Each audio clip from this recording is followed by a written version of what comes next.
नीरज जी नमस्कार। नीरज जी का प्रश्न है कि मैं कभी-कभी एक त्वरा से भर जाता हूँ, लेकिन फिर कुछ दिन बाद फिर वही लौट आता हूँ, जहाँ था। वो भाव दशा हमेशा क्यों नहीं रहती? कृपया समझाएँ। बिल्कुल। नीरज जी कह रहे हैं कि ध्यान के दौरान जो हमें रिलैक्स्ड माइंड रहता है, जो सुकून के पल हम महसूस कर पाते हैं, वो हर वक़्त क्यों नहीं रह रहे हमारे साथ? देखिए नीरज जी, हर सवाल जो यहाँ पे आप लोग हमसे जुड़ते हैं, हाँ, वो बहुत महत्वपूर्ण सवाल होते हैं और बहुत मुख्य सवाल होते हैं। क्योंकि आप ये चीज़ समझिएगा, यहाँ पे कभी कोई ऐसे सवाल नहीं पूछे जा रहे हैं कि हमारी बहू, बीबी, घर का कलेश, ये सब वो सब। तो ये इतना महत्वपूर्ण सवाल है कि इसे हम सबको समझना बेहद ज़रूरी है। हर वक़्त वो स्थिति क्यों नहीं बनी रहती है? और ये इतना महत्वपूर्ण सवाल है कि इसका जवाब हासिल करने के लिए, समझने के लिए नहीं, इस स्थिति को बरकरार रखने के लिए 14-14 साल लगते हैं गौतम बुद्ध जैसे इंसान को, 12 साल लगते हैं महावीर स्वामी को। तो ये कोई सरल चीज नहीं है। ऐसा बिल्कुल भी नहीं है कि हम 1 महीना 2 महीना ध्यान करेंगे तो वो हमारा स्वभाव बन जाएगा। ये इससे कठिन, अगर कठिनाइयां मौजूद हैं, इससे कठिन कोई चीज नहीं है। ये ठीक वही चीज है जो कल का सवाल था कि हम अपने पास ट्रॉमास को कैसे भुला पाए। ये ठीक वही सवाल है कि हम, ये जो सवाल उठता है कि हम लेजी हैं, हम प्रोकास्टिनेट करते हैं, हर चीज़ टालते हैं, उसे कैसे सही कर पाए। ये ठीक वही सवाल है कि हम अपने भय कैसे ख़त्म कर पाए। ये ठीक वही सवाल है हम अपना क्रोध कैसे ख़त्म कर पाए। ये ठीक वही सवाल है जो पूछा जा रहा है कि हम जगे कैसे। ये सवाल जागृति का है। ये सवाल अपने स्वभाव, जो स्वभाव हमारा है दूसरों को देखकर जीवन जीना, उसको छोड़कर, उस स्वभाव को छोड़कर अपनी नज़रों से जीवन जीना, यानी कि जागृति कैसे हो। क्योंकि एक बार जागृति हो गई फिर संभव नहीं है वापस पहुंचना।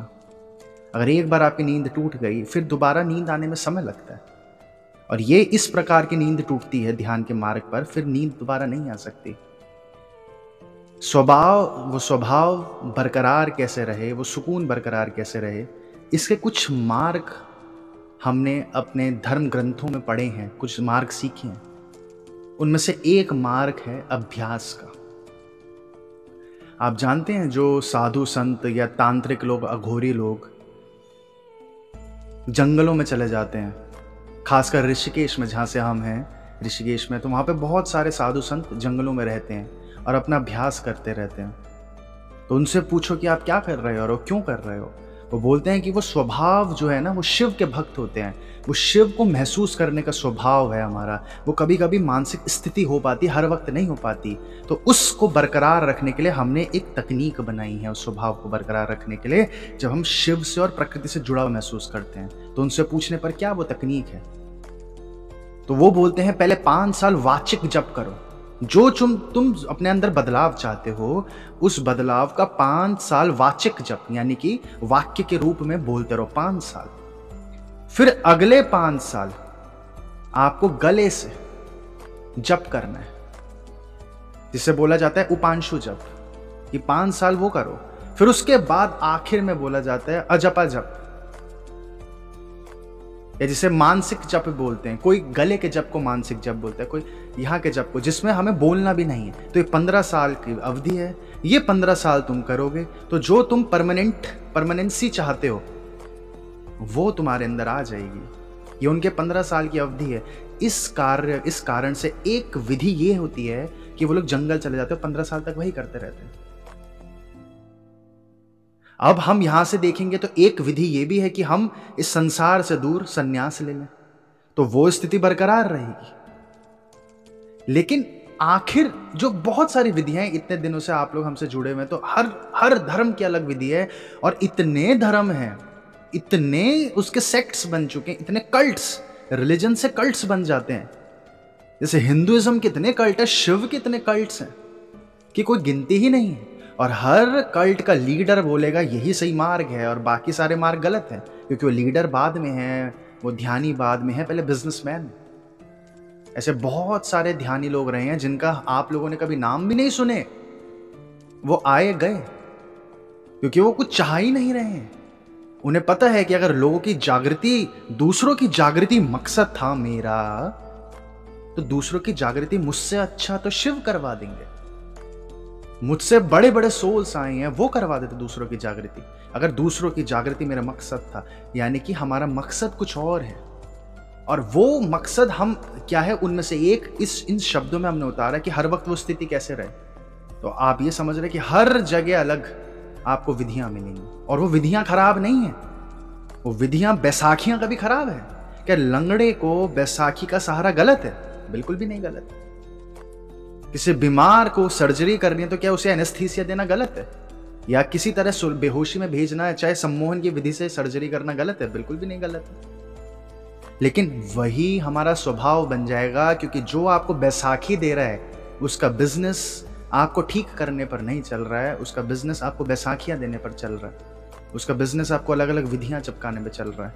तो ये हम बहुत बड़ी गलती कर गए कि जो हमने जगने की विधियां समझ ली, वो हमने रट के समझी हैं, अपने अनुभवों से विकसित नहीं हुई थी वो विधियां। गौतम बुद्ध एक ऐसे स्टूडेंट थे, एक ऐसे शिष्य थे कि वो हर गुरु के पास जाया करते थे। और आप लोगों ने गौतम बुद्ध के बारे में सुना होगा, तो उन्होंने अंत में खाना पीना छोड़ दिया था कि मुझे सत्य जानना है, मैं नहीं मैं जीवन छोड़ दूंगा, मैं मर जाऊंगा, सत्य जाने बिना नहीं रह सकता मैं। इतने स्ट्रांग थे वो, दृढ़ निश्चित। तो उन्हें एक गुरु मिले थे, और उन्होंने गुरु से पूछा कि अगर तुम्हें ईश्वर है तो मुझे बताओ क्या है? अगर तुम्हें पता है कुछ कि दुनिया क्या है, हमारा जीवन क्यों है, तो तुम मुझे दिखाओ, ईश्वर भी दिखाओ। तो उस गुरु ने बोला बिल्कुल दिखाऊंगा। क्यों ना दिखाते? गौतम बुद्ध राजा थे, और कोई राजा उनका स्टूडेंट बन जाता उस गुरु का, तो उस गुरु के तो चांदी चांदी है, क्योंकि फैलाना चाहते हैं ना वो। अगर वो गुरु कुछ बेचेगा नहीं तो लोग उस पर आकर्षित नहीं होंगे, क्योंकि गुरु के पास खुद का कुछ है ही नहीं। वो किताब पढ़ाएंगे। उसने किताब से, एक पन्ने से एक विधि निकाली, और उस विधि को पढ़कर गौतम बुद्ध को ले गए अपने साथ, और उसने बोला ये पहाड़ है, इस पहाड़ में तुम्हें मेरे साथ चक्कर लगाना है। और मुझे जब ईश्वर मिला था, जब मैं जगा था, तो इस पहाड़ पे चक्कर लगाकर चला था, और तुम्हें भी ईश्वर दिख जाएगा, तुम मेरे साथ चलो। तो गौतम बुद्ध उनके साथ चले, और कहानियों में है कि गौतम बुद्ध उनके साथ 7 साल तक चलते रहे। कहानी सच कितनी है वो अलग बात है, लेकिन ये दर्शाया गया कि इतने साल तक चलते रहे गौतम उनके साथ, गौतम बुद्ध, कि वो गुरु थक गया, वो गुरु हार मान गया। और वो गुरु कहने लगा कि मुझे लगा था तू ऐसे ही वापस चले जाएगा, मुझे खुद नहीं पता ईश्वर का है, मुझे खुद नहीं पता सुकून का है, मुझे खुद नहीं पता जीवन का क्या मकसद है। बस मैं तो तेरे को अपने साथ इसलिए लाया था कि तू भटक जाए और हार मान के थक जाए, और मैं बाद में बोल दूं कि मैंने तो तुझे रास्ता दिखाया था, तू ही पूरा नहीं कर पाया। मैंने तो अपना काम कर दिया था, बस तू ही पूरा नहीं कर पाया, इसमें मेरी क्या गलती है? तो गौतम बुद्ध के उस गुरु ने उनके आगे हाथ जोड़े, और उन्होंने बोला मुझे नहीं पता। और बहुत बड़े गुरु थे उस वक्त के। तो यहां दिक्कत हो रही है, इस वजह से हम उन लोगों से विधियां सीखी हैं, उन लोगों के इनकम्प्लीट अनुभवों से हमारा जीवन बन गया था, जो खुद सच्चे नहीं थे। वो खुद के अनुभवों से उन्होंने जीवन नहीं समझा था, तो उन्होंने हम सबको सिखा दिया। और अब उस रास्ते पर हम चल रहे हैं, और उस रास्ते को कोई मीनिंग नहीं है। वो गोल गोल घुमाना है वो रास्ता, वो एक जगह गोल गोल घुमाए जा रहा है वो रास्ता। अगर वो रास्ता होता, अगर वो गुरु जो हम सबको दुनिया सिखा रहे हैं वो सही है, तो उस गुरु का स्टूडेंट्स होने ही नहीं चाहिए। क्योंकि अगर कोई इंसान को वो सिखाने की क्षमता रख रहा है, तो 6 महीने, ज्यादा से ज्यादा 1 साल में वो इंसान सीख गया, उसकी लाइफ सॉर्टेड हो गई।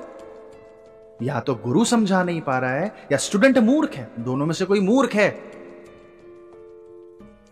लेकिन हम देख रहे हैं कि लोग 15-15 साल तक एक ही विधि कर रहे हैं, 20-20 साल तक विधियों पे अटक रखे हैं, और सॉल्यूशन नहीं मिल रहा है, और अंत में यही चल रही है बात। हम वो स्टेट बरकरार नहीं रख पा रहे हैं। और यह आपका इशू नहीं है, यह आपका क्वेश्चन नहीं है। आप किसी 80 साल के इंसान को उठा के ले आए और उससे पूछें, जो पिछले 50 साल से मेडिटेशन कर रहा है, और आप उसे कुछ ऐसा वाक्य बोल दें जिससे वो चिढ़ता हो, वो आपके सामने चिढ़ जाएगा। वो आपके सामने उसका बीपी हाई हो जाएगा। वो अभी भी आपके शब्दों का गुलाम है। और ऐसे बहुत कम लोग हैं इस ब्रह्मांड में जो खुद से इंडिपेंडेंट हो चुके हैं, जो बाहर की दुनिया से अलग हो चुके हैं। दुनिया में बहुत कम ऐसे लोग आपको दिखेंगे। तो फिर क्या किया जाए कि वो स्टेट कैसे बरकरार रहे? मैं हर बार आपको ऐसा कहता हूं कि शुरुआत आपको जगने से करनी है। और जगना क्या है? आपको अपने को घटित होते हुए देखना है, अपने को बहते हुए देखना है कि आप बातचीत कर रहे हो, आप अपने माता पिता से, अपनी पत्नी से बातचीत कर रहे हो, तो आपको बातचीत देखनी है। हमें देखना है कि हम अपने से अब हम बात कर रहे हैं। अपने शरीर को अपनी समझ से अलग करना सीखना पड़ेगा, वरना मृत्यु आपसे अलग नहीं हो सकती। सबसे पहले शरीर को अलग देखना शुरू करना है। आप कुछ बात कर रहे हो, आप देखो, क्योंकि फिर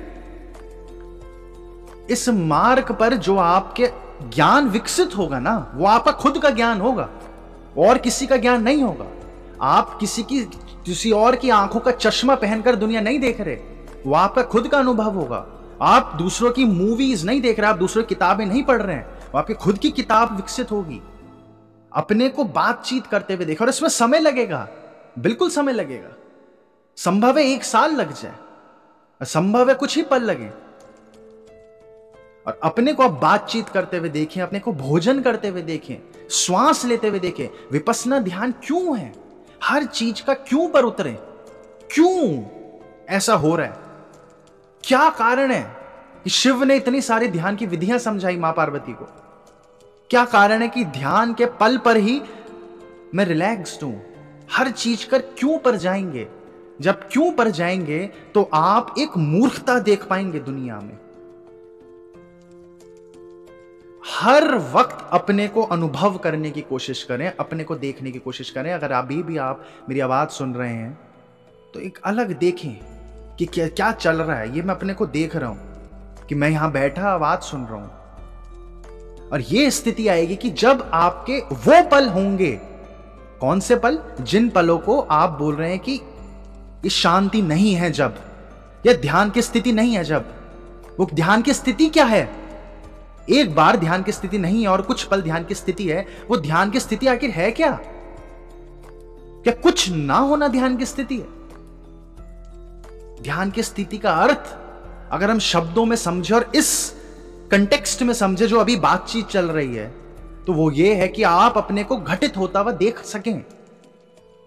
तो जिन पलों में आपका ध्यान घट रहा होगा, कम हो रहा होगा, वीक हो रहा होगा, उन पलों में आपका स्वभाव हो रखा होगा कि अभी मैं अपने को क्रोध करते हुए देख रहा हूं।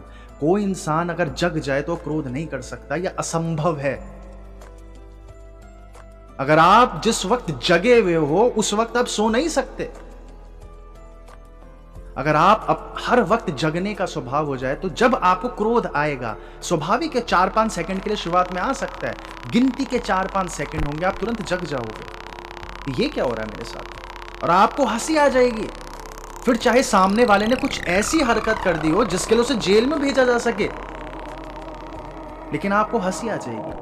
ये कुछ पल का मेहमान है, मैं कुछ पल का मेहमान हूं। लेकिन शुरुआत में 5 सेकंड हो सकता है आपको क्रोध आए, तो आपको कोशिश करनी है हर वक्त। और ये विधि मत समझें, यही वो चीज है जो शब्दों में उतार के हम ध्यान को समझा सकते हैं। ध्यान कोई आंख बंद करके बेहोशी में बैठना नहीं है, वो बस शुरुआत है कि आप लोग रिलैक्सेशन को कम से कम अनुभव तो कर सको।